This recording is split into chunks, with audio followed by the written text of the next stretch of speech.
திரு முனவர் பாஷா, ஒரு பெரும் துயரம் நடந்திருக்கு. அது சார்ந்து பலரும் தங்களுடைய கரிசனத்தை வெளிப்படுத்துகிறாங்க. அந்த சர்ச்சை முடிஞ்சு ஒரு நாளுக்குள்ளேயே அரசியல் கருத்து மோதல் வருது. ஒரு சதி கோட்பாடு பற்றி பேசுகிறாங்க. பொறுப்பு இல்லாமல் அந்த கட்சி நடந்து கொண்டதுன்னு எதிர் விமர்சனம் வருது. நீங்கள் இதை எப்படி பார்க்குறீங்க சார்? இந்த சம்பவத்தை பொறுத்தவரை 41 உயிர்கள் பறிபோயிருக்கின்றன. இந்த தேசமே பாரத பிரதமர் வருத்தம் தெரிவித்திருக்கிறார். காங்கிரஸ் கட்சியினுடைய தலைவர் விஜயோடு தொடர்பு கொண்டு பேசியிருக்கிறார், முதலமைச்சரோடு பேசியிருக்கிறார். இப்படி அனைத்து தரப்பு மக்களும் இந்த துயரமான சம்பவத்தை பார்த்து வேதனை கண்ணீர் வடிக்கக்கூடிய ஒரு சூழ்நிலை நிலவி கொண்டிருக்கிறது. அதற்கு காரணம் எதுவாக இருந்தாலும் தமிழகத்திலே நடந்திருக்கின்ற பொழுது ஒட்டுமொத்த தமிழகமும் தலைகுனியக்கூடிய ஒரு சூழ்நிலையைத்தான் இந்த சம்பவம் இன்றைக்கு உருவாக்கி இருக்கிறது. இன்றைக்கு எங்களை பொறுத்தவரை தமிழக அரசு அந்த கூட்டம் நடத்துவதற்கு அனுமதி கொடுத்திருக்கிறார்கள். அவர்கள் கேட்ட இடம் வேறு, கொடுத்த இடம் வேறு என்றெல்லாம் அவர் அந்த கூட்டத்திலே பேசுகிறார். நாங்கள் கேட்கின்ற இடங்களிலெல்லாம் எங்களுக்கு அனுமதி தருவதில்லை. ஏதோ ஒரு முட்டு சந்திலே போய் பேசி அதிலே மக்கள் மத்தியிலே ஒரு நெரிசலை உருவாக்கக்கூடிய ஒரு சூழ்நிலை தான் ஏற்படுகிறது என்று விஜயே அந்த கூட்டத்திலே பேசக்கூடிய அளவுக்கு சூழ்நிலை உருவாகி இருக்கிறது. என்னை பொறுத்தவரை காவல்துறை 4 வழி சாலைன்றாரே இதையா அது முட்டு சந்து இல்ல, அவங்க கேட்ட இடத்தை விட இது பெருசு, உழவர் சந்தையை விட இது பெரிய இடம். இருங்க, பெரிய இடமா இருக்கலாங்க, ஆனால் கூட்டம் அதிகமாக இருக்கு. அப்படி இருக்கும்போது காவல்துறை அதுக்கேற்ற பாதுகாப்பு ஏற்பாடுகளை செய்திருக்கணும்.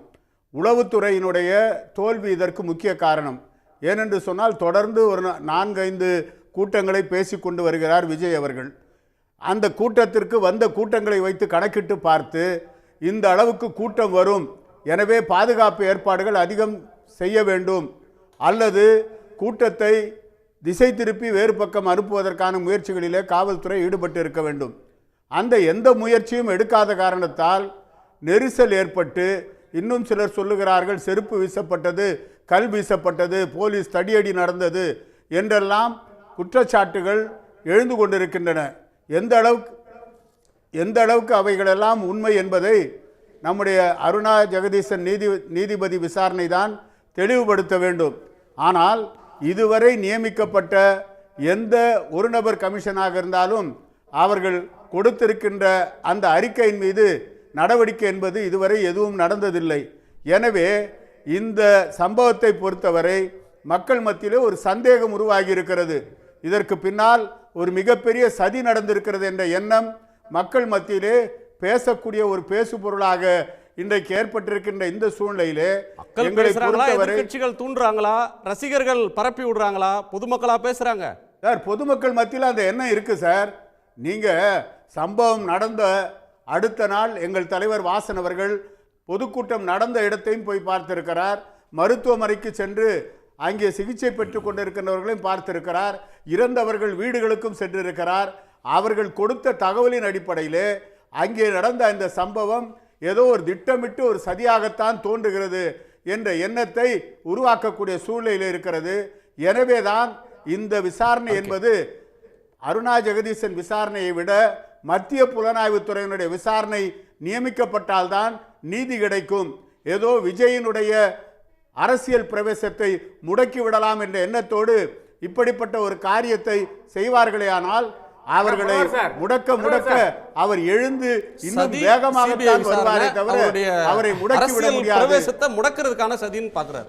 இல்லை, இது எப்படி? அதாவது மத்தியில் இருந்த டிஎம்சி மத்தியில் இருக்கின்ற மோடி கூட ஒத்தாசை செய்கிறதுனால இப்போ அவங்க விசாரணை நடத்தினா எல்லாம் சரியாயிரும், இங்கிருந்து விசாரணை நடத்தா எல்லாம் தவறாயிருமா? அருணா ஜெகதீசனோட ரெக்கார்டு என்ன எடுத்து பார்த்துருக்காங்களா? முன்னாடி என்னென்ன விசாரிச்சிருக்காங்க அதை எடுத்து பார்த்தாங்களா? ஏதாச்சும் ஒரு விசாரணை கமிஷன் அதன் பிறகு வேணா நாம் பேசலாம். ஒரு விசாரணை கமிஷன்ல அவங்க செஞ்சது இந்த இடத்துல அவங்க தவறு அப்படின்னு சொல்லிட்டு ப்ரூவ் பண்ணிட்டு அதன் பிறகு நாம் பேசலாங்கிறேன். அவங்க ஒரு நாள் அந்த அன்னைக்கு 3 மணிக்கு முதலமைச்சர் அறிவிக்கிறாங்க, அடுத்த நாளே அவங்க போய் நிக்கிறாங்க. போய் நின்று அவங்க விசாரணை ஆரம்பிச்சாங்க. பிரிலிமினரி ரிப்போர்ட் ஒரு வாரத்துல வர வேண்டியது இருக்கு. அதுல அரசியல் செய்யறாங்க. இப்போ அதான் பிரச்சனை. ஃபர்ஸ்ட் இந்த விசாரணை ரிப்போர்ட் வந்துட்டுமே, அதன் பிறகு நீங்க வந்து அடுத்த விசாரணைக்கு நீங்க கேளுங்கிற. சிபிஐ விசாரணை எதுக்குன்னு பாத்தீங்கன்னா, சிபிஐ விசாரணை கொண்டு வந்தா விஜயை கப்ஜா பண்ணிடலாம், வேற ஒண்ணும் இல்ல. விஜயை வந்து அப்படியே அலாக்கா தூக்கிட்டு அமித்ஷாவுடைய இந்த விஷயம் இருக்குது இல்லையா, ஷிண்டேல இருந்து ஆரம்பிச்சு உள்ள கொண்டு வந்தாங்க. இவரு பிரஃபுல் பட்டேல் எப்படி உள்ள கொண்டு வந்தாங்க, சிபிஐ கேஸ், 2 சிபிஐ கேஸ், ஏர் இந்தியாவுடைய கேஸ் வந்து எப்ப முடிச்சாங்க, பிரஃபுல் பட்டேல் வந்து இவர்களுக்கு எதிராக வாக்களித்த பிறகுதான், அதாவது என்சிபியை விட்டு வெளியே வந்து தனி கட்சி ஆரம்பிச்சு அவருக்கு சரத்பவாருக்கு துரோகம் செய்த பிறகுதான் அந்த கேஸை வந்து வாபஸ் வாங்குறாங்க. அதே மாதிரி விஜயை வந்து அப்படியே அலாக்கா தூக்கிட்டு இங்கிருந்து ஏதாச்சும் ஒரு கோர்ட்லயோ எங்காச்சும் வந்து ஒரு சிபிஐ விசாரணை என்று வாங்க வேண்டும். வாங்கின பிறகு வந்து விஜய்க்கு வேற வழி கிடையாது. விஜய் வந்து அங்க போய் நிக்கத்தான் வேணும், இல்லனா வந்து சசிகலா மாதிரி ஜெயிலுக்கு போகணும். இதுதான் விஜய்க்கு முன்னாடி இருக்கின்ற ஆப்ஷன். இதுதான் சிபிஐன்னு சொல்றது இதுக்கு மட்டும்தான். சிபிஐ விசாரணை கேட்கறது விஜய கைது செய்யற உள்நோக்கத்தோட கேட்கிற கோரிக்கைன்னு பாக்குறீங்க. எப்படி சார் கைது செய்ய முடியும்? அப்படியே அலாக்கா கொண்டு போயிட்டு நீங்க தான் சார் இப்போ விஜய குற்றவாளி ஆக்கணும்னு சொல்லிட்டு இருக்கீங்க. அந்த கார்னர்ல கொண்டு போய் வைக்க வேண்டிய ஒரே ஒரு கூட்டணி கட்சிகள் உங்களுடைய ஆதரவாளர்கள் தான் விஜய முதல் குற்றவாளியா சேர்த்துக்கணும்னு சொல்றாங்க. தெளிவான விசாரணை என்பது நியாயம் கிடைக்கணும், உண்மை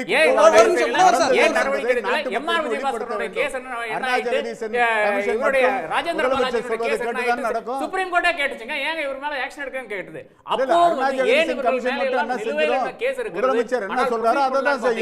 இவர்கள் எல்லாம் ப்ரொசீட் பண்ணி விட்டால் விசாரணை அமித்ஷா சொல்றதுதான் கேட்கணும்.